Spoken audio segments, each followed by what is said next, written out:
There's a whole box full in the dresser on the landing. Mommy left them and said we were to share them. Amy, what use do you suppose I have for curling papers? Sorry. I forgot.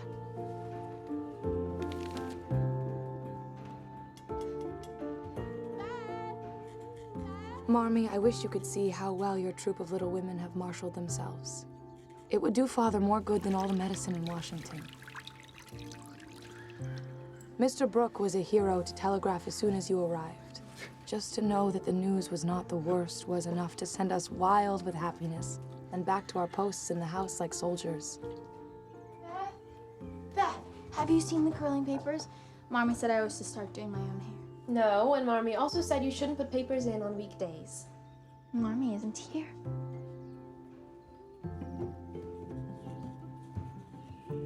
You wouldn't find a single fault in us. I promise.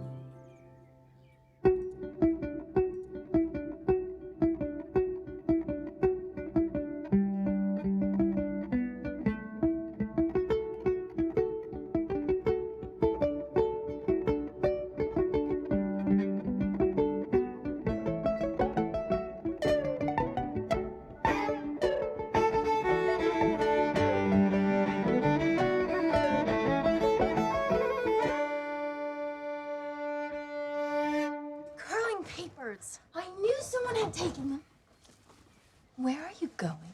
On Thursday, I'm going to stay at Annie Moffat's. You didn't say. I only just got permission from Mr. Lawrence. Marmee entrusted him with all such matters. Mommy also told us to be indigent about our work. How can you be indigent when you abandon your poor pupils to go gallivanting off at somebody's mansion? The word is diligent, not indigent. And my poor pupils are going to the ocean with their parents because there's scarlet fever in town. There's going to be a ball. Annie's sister Belle just got engaged. A ball at the Moffats? It's all going to be so elegant. Would you like to be engaged? Oh, I'd like to be married one day. Well, you won't catch many husbands in this shabby old tarletan. Mommy always said the first one of us to get to go to a ball would wear that violet silk dress, the one she keeps wrapped up in the special paper. There isn't time to make it over. This shabby old tarletan will have to do. Well, you might ruin it anyway. Like when you turned the sleeves on my old dress and they came out bluer than the bodice. Ugh. I was a figure of fun at school for days. And it's bad enough that I owe at least a dozen pickled limes. Pickled lime's still the fashion. Yes, even though Mr. Davies has forbidden them. And I'm dreadfully in debt because I can't return them. You know what it's like to be socially disadvantaged. With 25 cents, buy enough pickled limes to restore your dignity.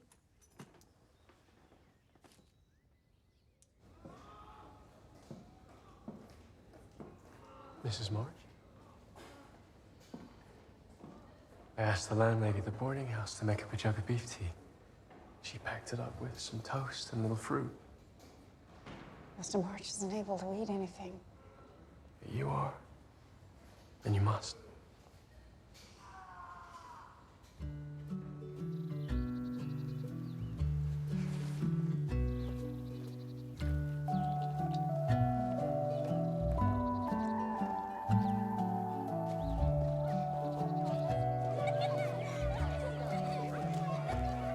Morning, Mary. I came in early this morning for extra algebra. Oh, pickled limes, you're brave. Mr. Davis took his coffee way too strong this morning. He's as nervous as a witch and as cross as a bear. Amy March has pickled limes. I might have known you'd smell them from across the yard. You could always smell mine. Flat nose or no flat nose. I wanted to wear white tonight, but Mother said that was for debutantes and brides. I've been a debutante already, and we're already planning my wedding gown. Oh, these flowers you've brought from the Lawrences. They're delicious, Meg. Young man of the house is clearly out to spoil you. Sally, I think you'll find it was the old man of the house. Mr. Lawrence knows I like to share. And that is just one of the many very delightful things about you. And although we all think that there really couldn't be a much prettier version of you, You have the loveliest arms of all of us, and almost the smallest waist. I only have that half-inch less because of my new corset. you would look so adorable in a brand new gown with French heels to match it, and maybe one of those flowers in a little silver holder. But I don't have any of those things. And I can't complain or apologize because that's just the way things are. Well, not necessarily. Did you see Meg's face when we left her at the Moffats? It's odd knowing your sister's at somebody else's house, surrounded by things she'd love to have but can't afford to buy. Can't afford to buy now. She may marry a man who will make her very happy. Ned Moffat and the Gardner boys are going to that ball. That isn't funny, Teddy. I felt so rumpled in my mind ever since you told me that Brooke had taken Meg's glove and kept it in his pocket. Ned Moffat and the Gardner boys aren't all bad. They just like a harmless lark now and then. And so do I. Going to town and playing billiards and drinking whiskey aren't harmless. Because if you run wild, Marmee will put a stop to all of our good times. I see. In which case, I'd better be a double distilled saint. Why can't you just be grateful for all the chances that you have? The chance to study, the chance to go to college, the chance to spend years of your life with books and ideas. You say it as though I might enjoy it. I'd enjoy it. Are you going to deliver lectures all the way home? Because if you are, I'm going to walk someplace where I can take a bus. I just worry about you, Laurie, because you've got such a strong will that if you ever go the wrong way, it won't be possible to stop you. Whilst you, of course, are always entirely open to reason and never afraid to admit you're in the wrong. I meant what I said. I'll take the bus. No, I'll take the bus.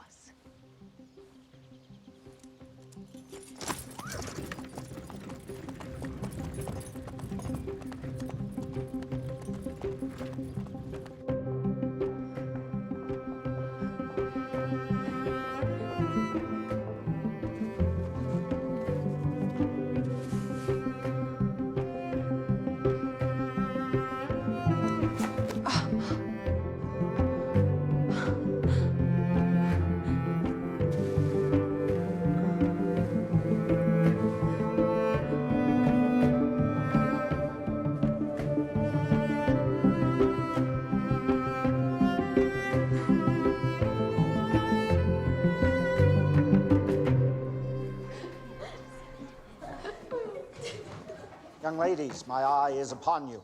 If you will be good enough to return your attention to the front of the class, I'd like you all to direct your attention to this map of the Dutch East Indies.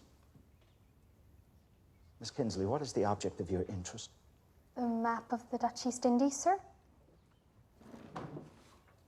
I think the object of her interest is the parcel in Miss March's desk. And would Miss March like to enlighten us as to the contents of that parcel? No, sir. I would not.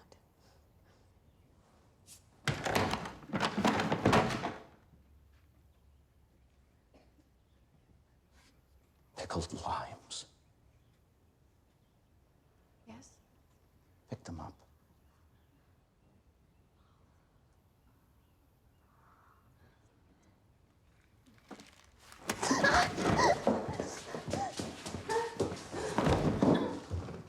Out the window. What? Out the window now, 2 at a time!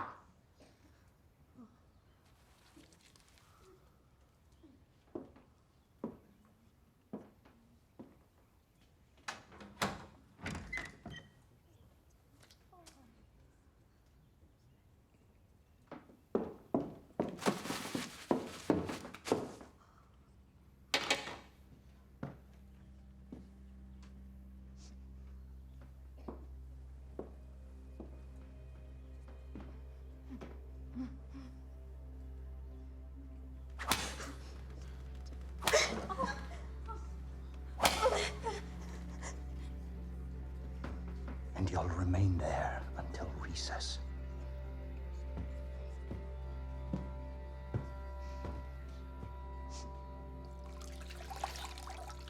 I'm never going back there. And I'm not going to make you. If I had my way, that vicious animal would be arrested. Joe would be too good for him. He made me throw 24 perfectly good limes out the window. That's not why he should be punished, Amy. And if he had to punish you, he shouldn't have done it this way. All I could think about was Marmie's face. And how disappointed she would be when she finds out. Beth, would you please go and play some piano? Music might set us back to rights.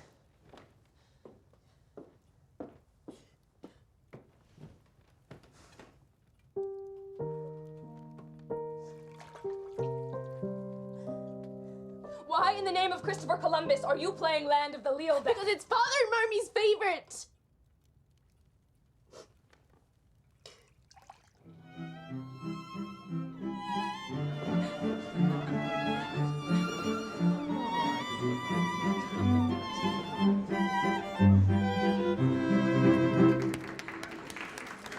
May I take you to supper, Miss March? Oh, quel dommage. I already have someone on my card for that. I thought so. Reuben Gardner. I'm not so easily rebuffed, you bewitching little minx. Oh, May I put my name down for the Lancers? if you are very, very good, I might just accept you for the quadrille. It really is the last one left.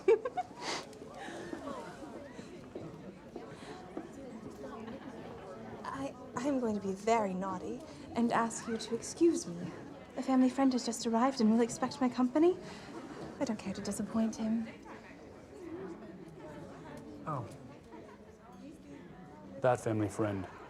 So it's true, what everyone says then, Everyone? including my mother.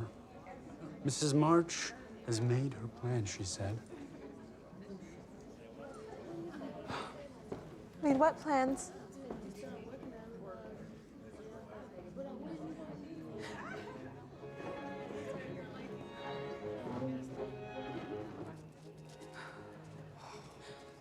Stop fanning yourself. It isn't even hot. I brought you a glass of champagne and an ice cream. I've had so much champagne. I've already started the headache I'll wake up with in the morning. How dare people even think that Marmee has plans?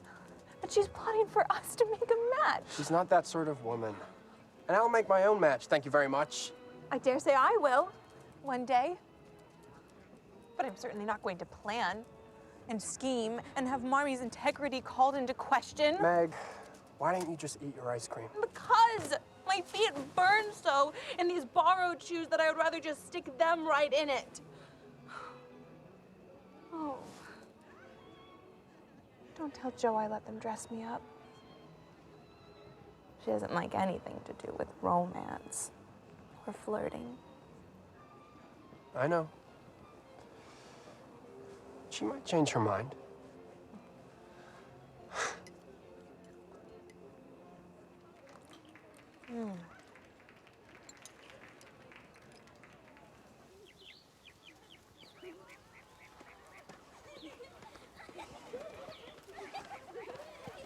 Are you coming in with me?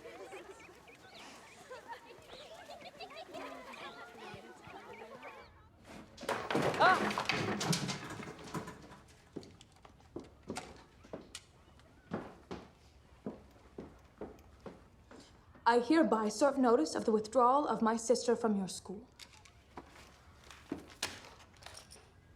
Fees until the end of this week are enclosed. Miss March was rather a favorite of mine. Had she once apologized or beseeched or begged me, I would have desisted. She should have apologized. But if she was too proud to beseech or beg, I commend her.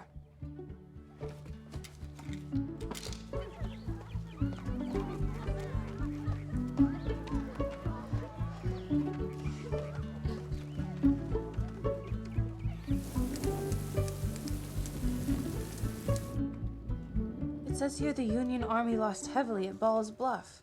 They advanced into 4 Confederate regiments, and in the confusion, many men tried to swim the river and drowned.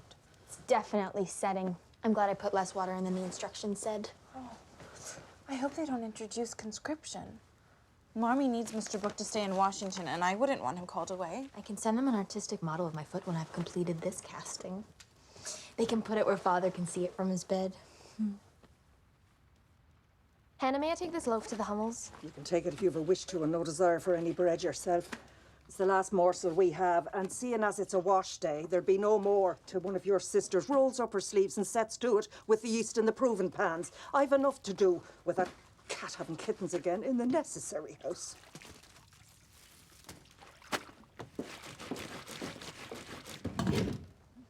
It won't come out. It won't come out. It won't come out. Shouldn't you have greased your foot first? I don't know. We need a mallet.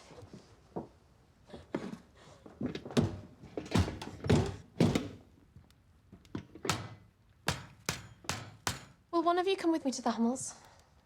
Oh, I have letters to write, including one to Marmee. And can't you see I'm being incommoded by my art? You've been to the Hummels every day this week, Beth. Mrs. Hummel has some scrubbing work, but she's leaving Wachchen in charge of all the little ones. I have a cold, Beth. I'd be at Aunt March's, but she can't stand to hear me read when my nose is blocked.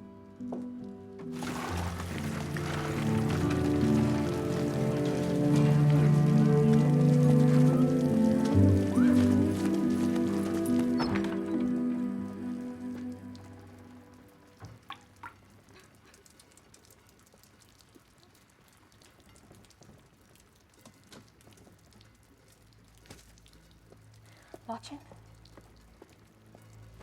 Where's the baby? Wachchen.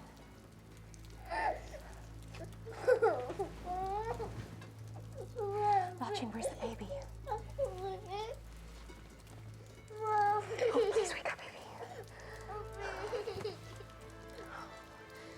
I brought bread with me and milk.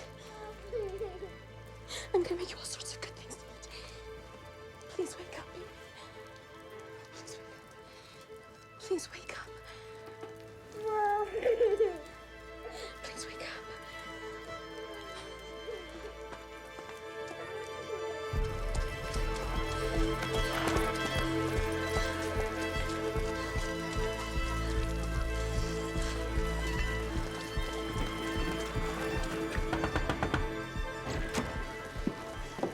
I need to see Dr. Bangs. How long have the family been ill? A little bit sick for a week or so. I only saw the rash on him today. His mother has gone out scrubbing so she can pay you.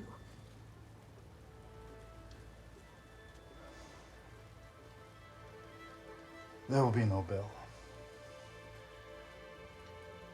And now I need to examine you.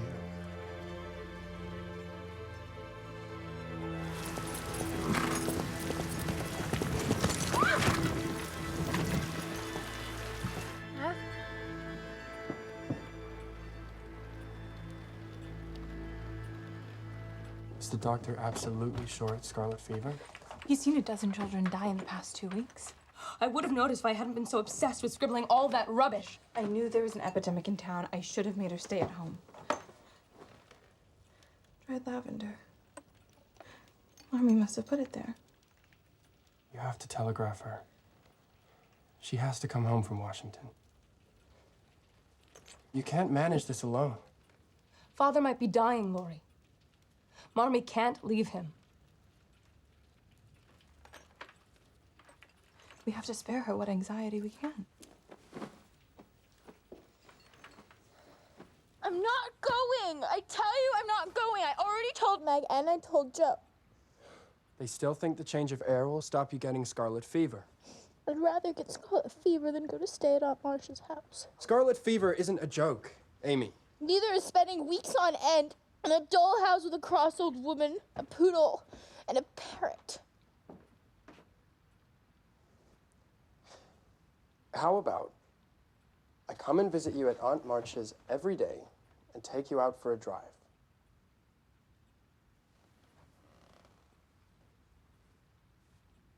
In the carriage or the phaeton?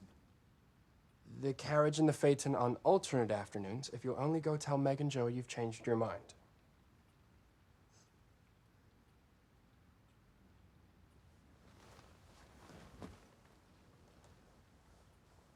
Very well. As long as everyone remembers I'm making a great sacrifice.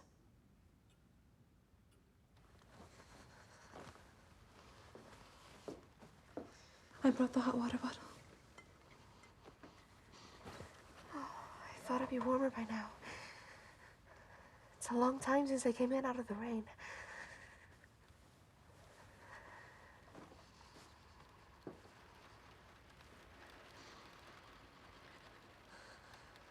Scarlet fever.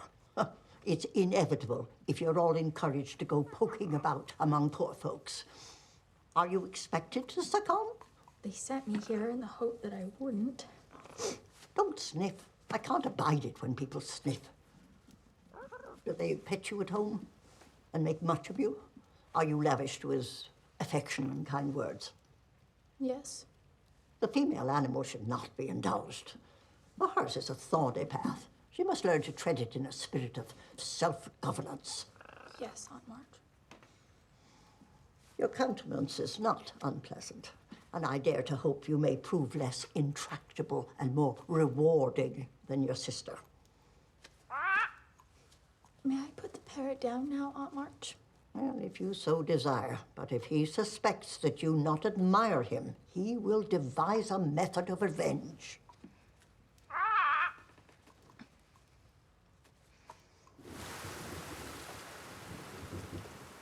Can I see her? She wouldn't know you, sir. And the doctor bade us keep her quiet with the curtains drawn, lest the fever settle on her eyes. And blind her? Mr. March has suffered a relapse of his encephalitis. So it's not pneumonia, then? No, it never was. He has a fever of the brain. I'm not partial to falsehoods, but I dare say there are times when they're more honorable than the truth. Green birds? No, there are no green birds. It's just the pattern of the ivy on the wallpaper. You're safe here in bed. They're moving. They're not moving. I promise you. You have to come back, Beth. Too many people miss you.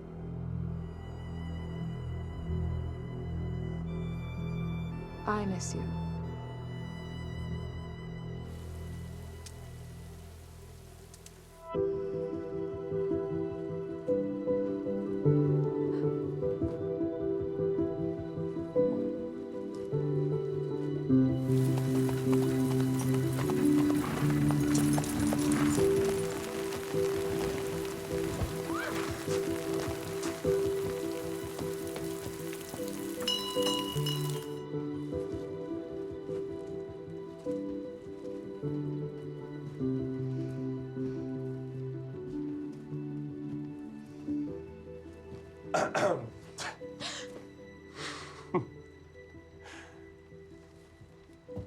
Estelle lets me come in here when Aunt March is napping.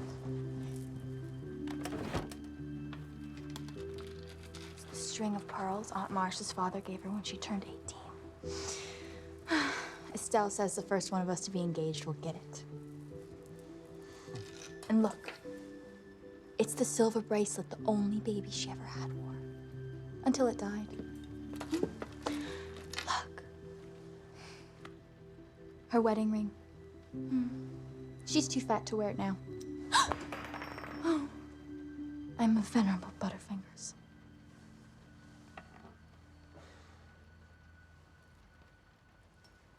Thank you. Lori, I want you to witness my will. I, Amy Curtis March, do give and bequeath all my earthly things, viz. And to wit. Namely, to Jo, my most precious plaster rabbit, because I'm sorry I burnt her book. To Theodore Lawrence, who has been a friend in my hour of darkest affliction, my papier-mâché model of a horse, with apologies for shouting at him when he said it hadn't any neck. It hadn't any neck. You were right. And to Beth, if she lives after me, I'm not reading any more of this. It's one apology after another. You aren't even sick, Amy. You're not going to die. I will someday. Everybody does. And I don't want to depart this earth ashamed of myself. I could be a better person, Lori. I've known that for a while now. I think that too. About me? About myself.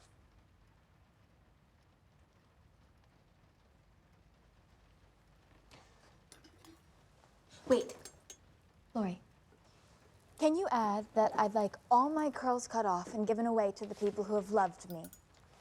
If you want to look revolting in your coffin, that is entirely up to you.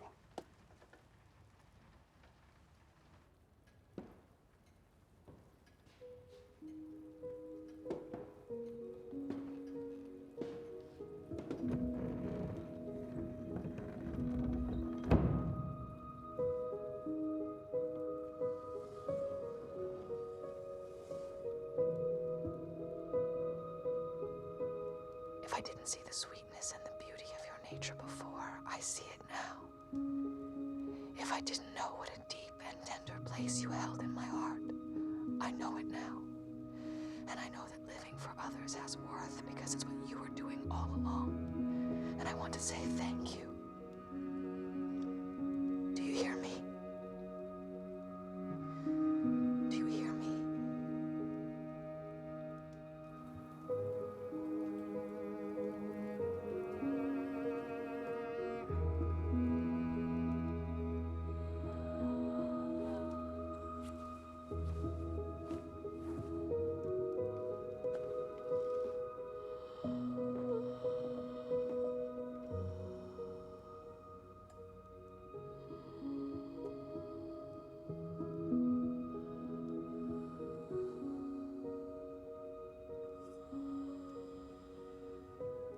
If you can send for your mother, then you should.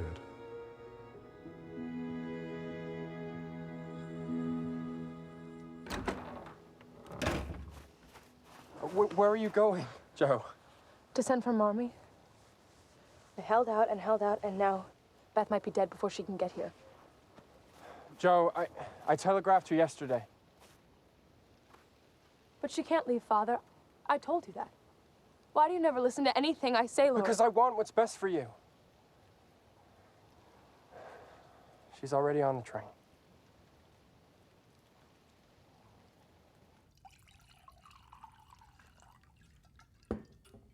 Keep looking at the clock. I don't know how the hands can move so slowly. The minute it chimes midnight, I'm leaving to fetch your mother from the station. I have to go back up. It's Meg's turn to have a rest. Will you take some of the claret up for Beth? Grandfather sent it for her. He thought it would be fortifying. Beth can't swallow anything, Lori. Does nobody understand that?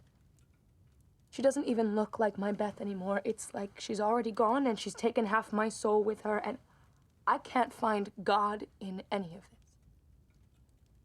We have no mother and no father to help us endure it. Can you imagine how that feels? Yes. I can. Forgive me, Teddy.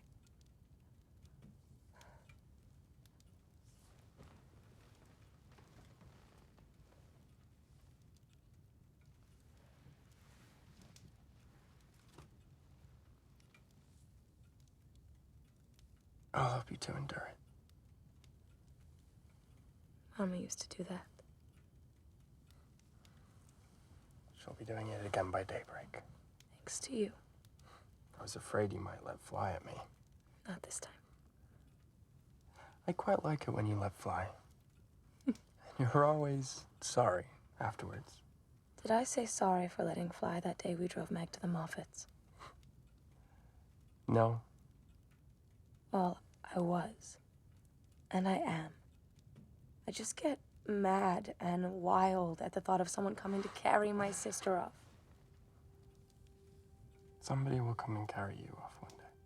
I don't want them to.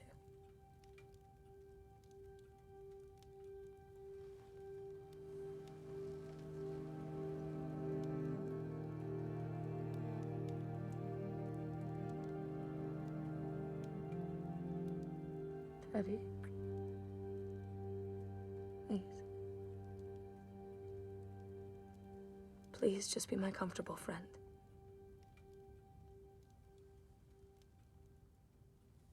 That's better.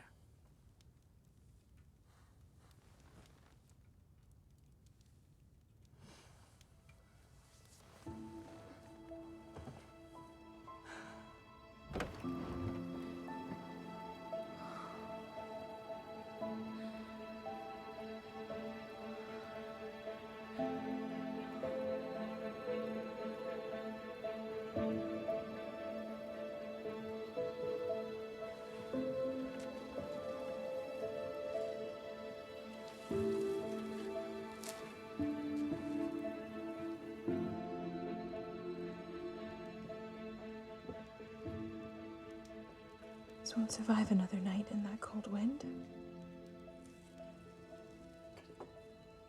I thought that if I put it here, it'd be the first thing she sees when she opens her eyes.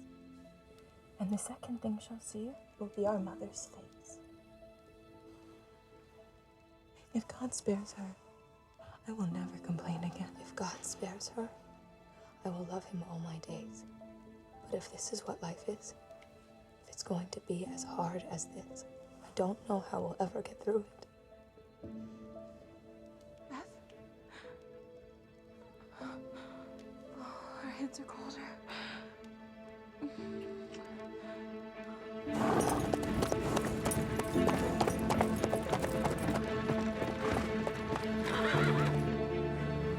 It's Mommy. She's home.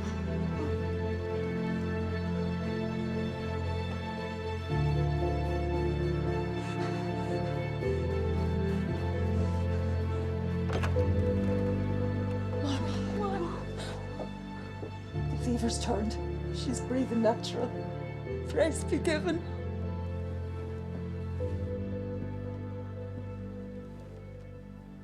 Beth. Oh, Beth, my darling girl.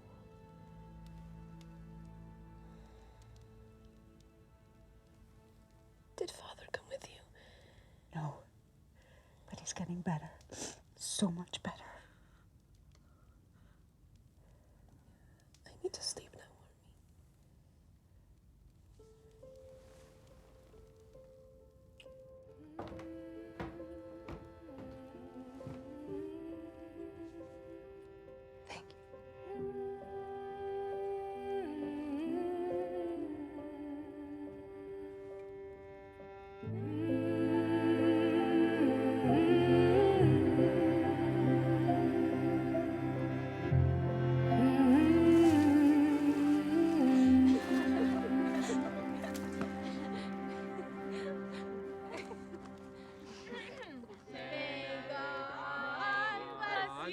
Good Queen Bess, may no woes you betide, but love and peace and happiness be yours this Christmas tide. Our dearest love these makers laid within this maid of snow, accepted as this blessed from Mary, Amy, and Joe.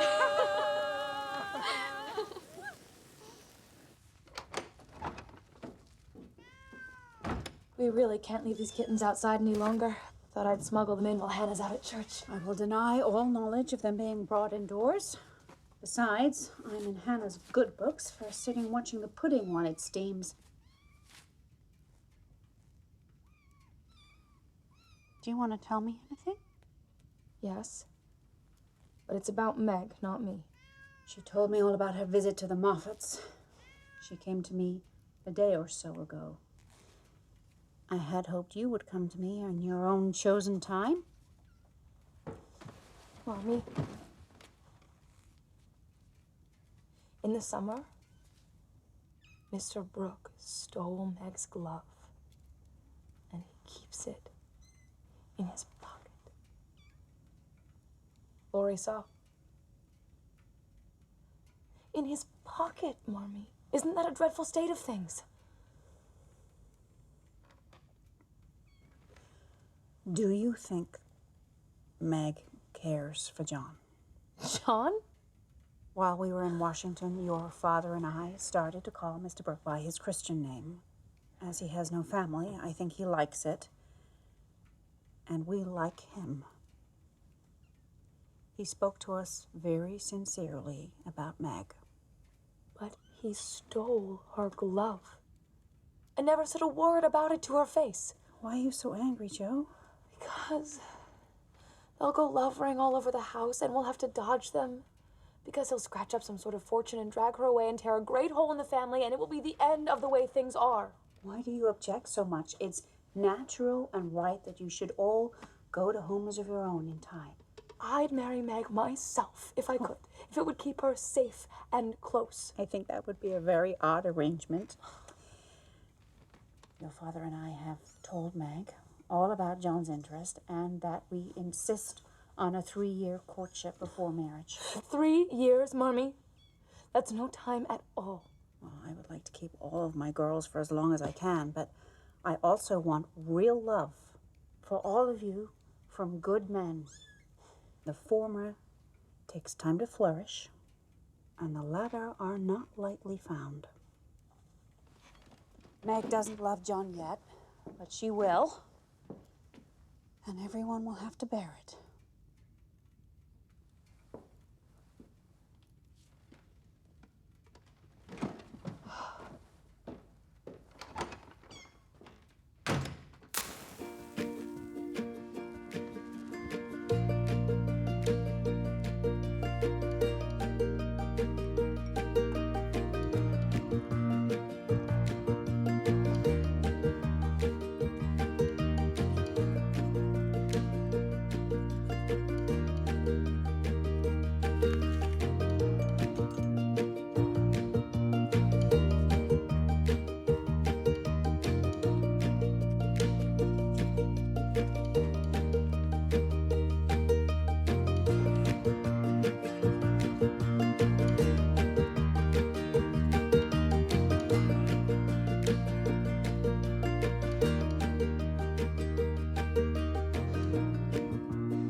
Joe?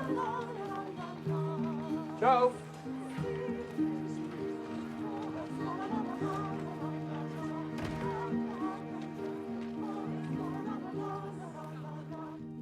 Why are you bringing me downstairs? I don't come downstairs until much later usually. Today isn't the usual sort of day, Beth.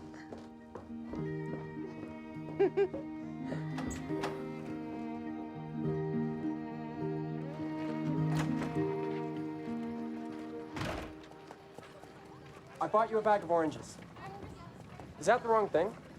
I thought it would be better than nuts in the circumstances. What circumstances? Weren't you at the dentist? No.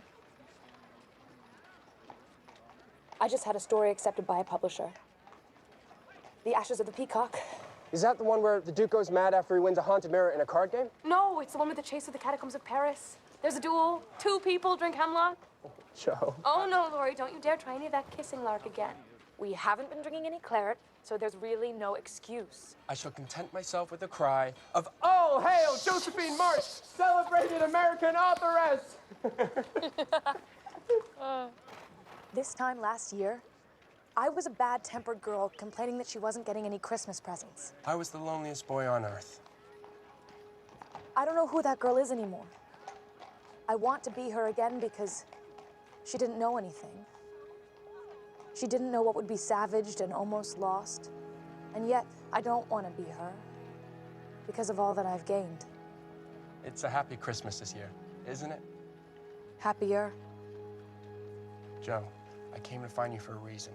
You didn't tell anyone where you're going. You're needed at home. Why are you being so mysterious? You'll see.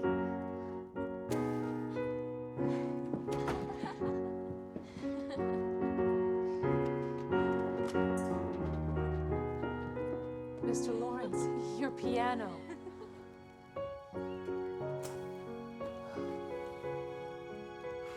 Joe. You're home. You're home, and you're truly well again. I am as whole as ever I shall be.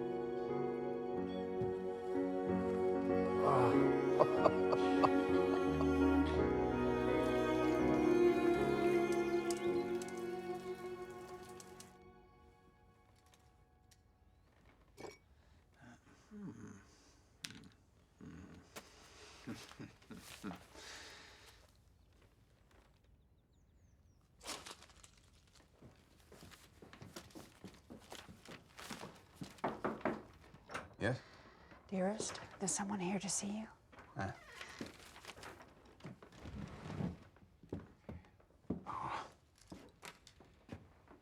I thank you, John, for the loyalty you've shown us and the service you're about to give to our country.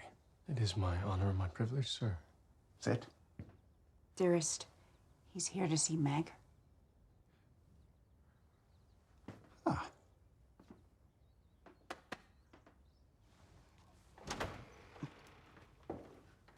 I polished your silver toilette set and put it back in your bedroom. Then get your tippet. I wish to address your parents about your future and that of your sister Josephine. Great ungainly windmill of a girl. I need a poised and punctilious companion, and a refined one.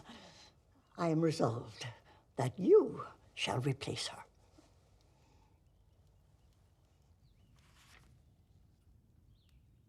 You enlisted. I said I would. And I'm a man of my word. Joe, would you grant me a private interview with Meg? I'll tell him to go away if you don't care to talk to him. Don't. Because I do.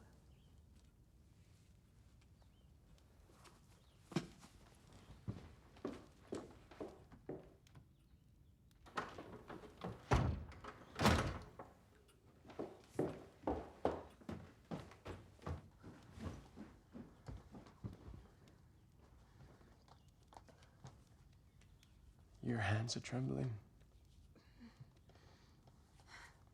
Please don't tell me you're afraid of me. How could I be afraid of you when you've been so kind to my father? I still don't like to make you tremble. I won't take your hand again if you don't wish it. I shall only ask you this. Do you or could you care for me? Even a little? Don't know. I shall wait and I shall fight. And if I'm spared, I shall come home and work. And even if you can't promise me your love as a reward at the end of my endeavors, I shall not falter. But only pray that my efforts are not in vain, and that you'll choose to love me as much as I love you. And what if I don't choose? I will have to try to bear it. I've come to see my nephew. As the door to the street was ajar, and neither hide nor hair of a maid in evidence, I thought I would show myself into the parlor. Would you remove this fancy work? Thank you. Then explain the presence of this military gentleman, and the reason why your cheeks are peony pink. I dare say the two circumstances are connected. This is Mr. Brooke, Aunt March, my father's friend. Brooke? Not a name I've ever heard in connection with the better families of Massachusetts. His name is Brooke, Aunt March. And until he enlisted, he was tutor to Mr. Lawrence's grandson. Oh, of course, the tutor. A head full of notions and coffers full of air. If you harbor thoughts of mischief towards my great niece, I insist that you divulge them. There's no mischief in me, ma'am. But I have just made a proposal of marriage. And did you accept him, Margaret? No, she did not. Good. Because if you do, you will never see 1 penny of my money. I will marry whom I please, Aunt March, and you can leave your money to anyone you like. There is a defective character one encounters in the young when they are engulfed by intimations of romance. I call it a spice of perversity, and it leads to hot heads and bitter reflection. And if you don't believe me, pray consult your parents. They had no more worldly wisdom than a pair of babies either. And I am very glad of it. For they made as beautiful a match as I have ever seen, and they care for nothing but my happiness. I wish they cared to teach you your duty, which is to respect your elders, marry well, and provide for your family. I will marry well because John loves me. And I love him. Well, if that is your conviction, I wash my hands of the entire affair. Expect nothing from me when you marry, or when I am laid in earth, for I say this, and I say it plainly, I am done with you.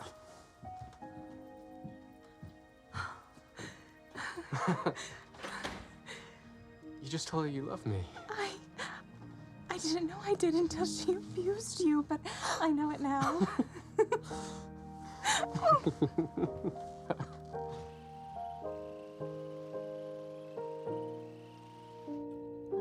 I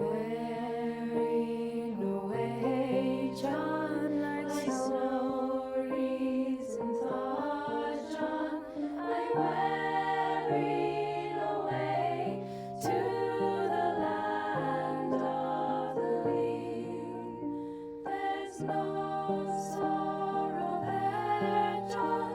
There's neither cold nor care, John.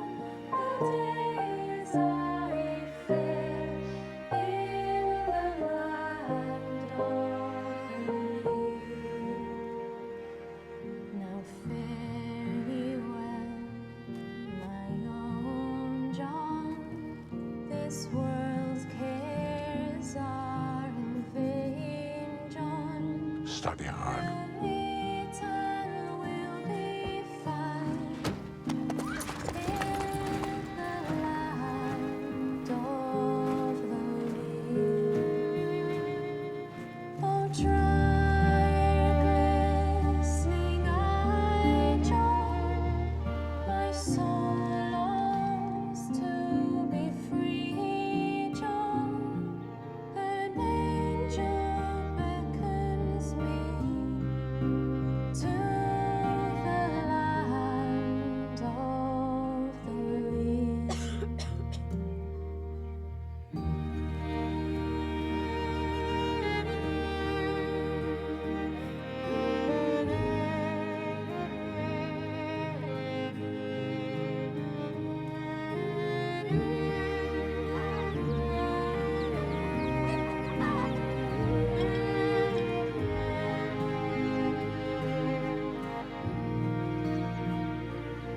My bonny bairn is there, John. He was both good and fair, and I urged him sail to the land of the leal.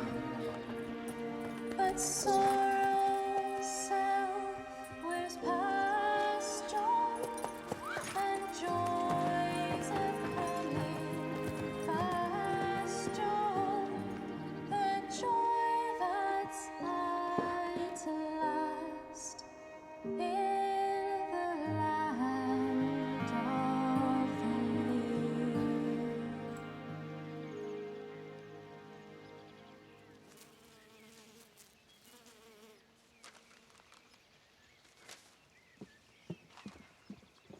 Father, may I speak with you? Is it about Meg's wedding? No, Father, it is not. In which case, you may speak with me to your heart's content. I have spent the last several weeks stretched to my utmost on topics as far-reaching and as strange to me as veils versus bonnets, cake versus pie, and the minimum number of scuttles and dusters required when setting up home. To converse on any other subject can only be a joy to me. Well, an offer in writing to publish your novel is not an inconsiderable thing, Joe.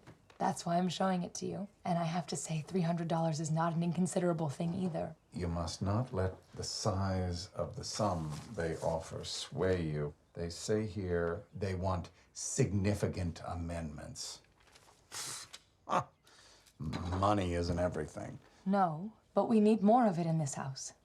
I'm blessed to have found a position as minister. If my parish is a small one and the living lean, I'm no less grateful. Father, I only earn $5 or $6 apiece for my spread eagle stories. But it paid for the rug to be mended, and for you to have new galoshes last winter.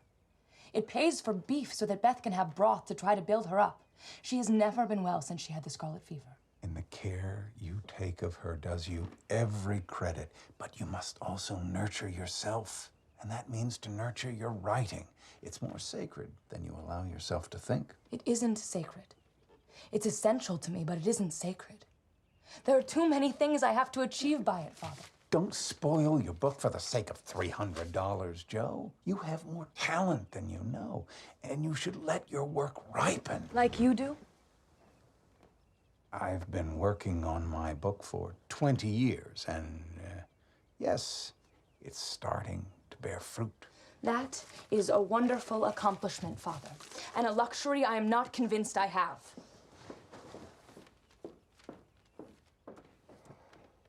She won't wait. I'm telling you now, she won't wait. And she will profit more from the trial than by feeling she's been thwarted. Do you think it will be a trial? Well, we can't save Jo from criticism if it comes her way. She has to send her book into the world, just as we have to send our children. Well, Meg isn't going far. That little house isn't 10 minutes walk away.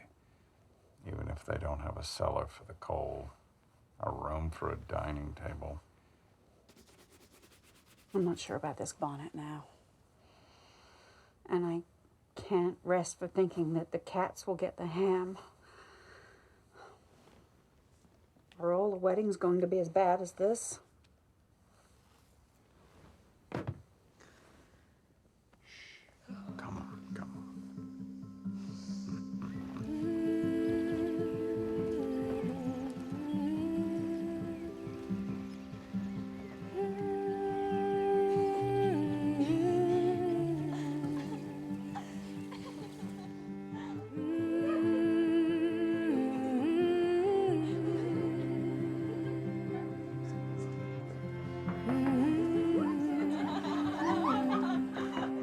I found more hairpins. I want to be sure the veil's fixed on. Just a minute.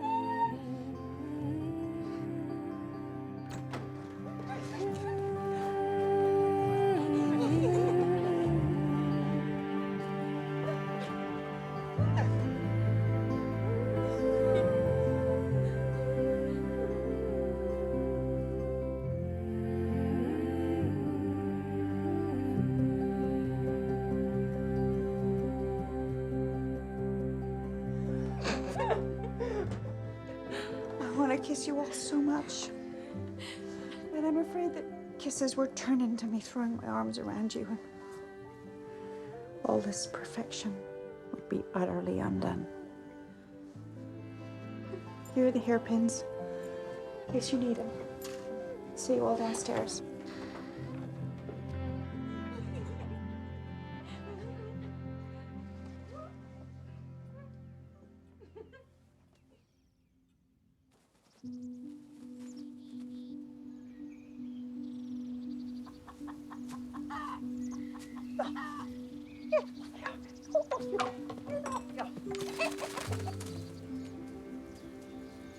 May the Lord look with favor upon you, and so fill you with grace that you may live together in this life, and in the world to come, have life everlasting.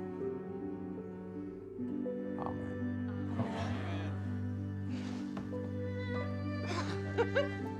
You may kiss the bride. Oh, I'm sorry, John, but the first kiss is for Mommy.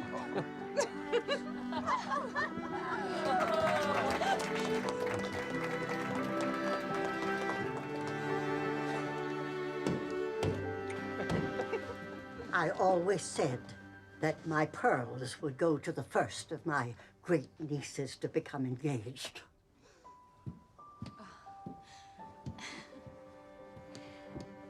And if I must present them to a bride, and not to a fiancée with a new ring sparkling on her hand, that is no one's doing but my own. And though I do not care to, I entreat your pardon. Thank you, Aunt Marge.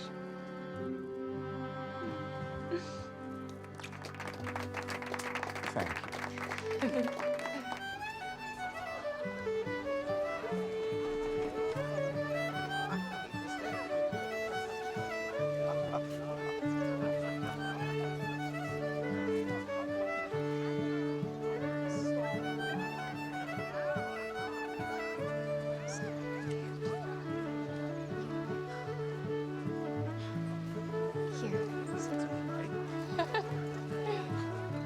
I thought you'd be treading on my feet more. I'm counting like crazy. You just can't see my lips move.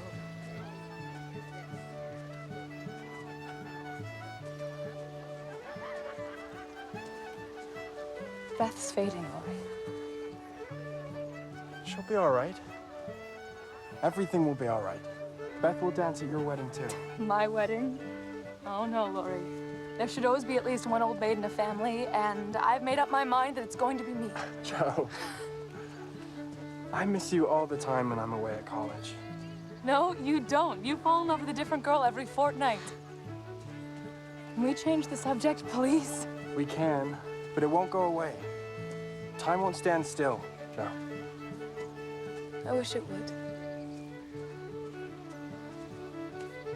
And I don't want any more talk of love.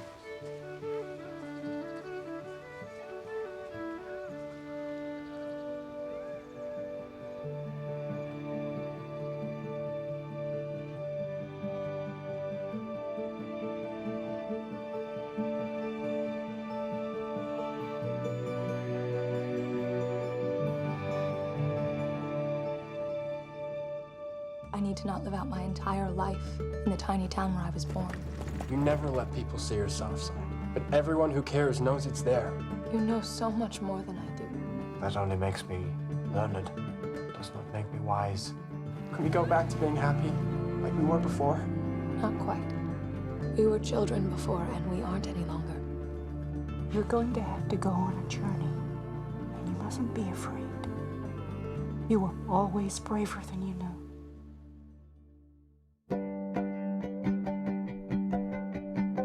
Little Women concludes tomorrow at the later time of 8:30.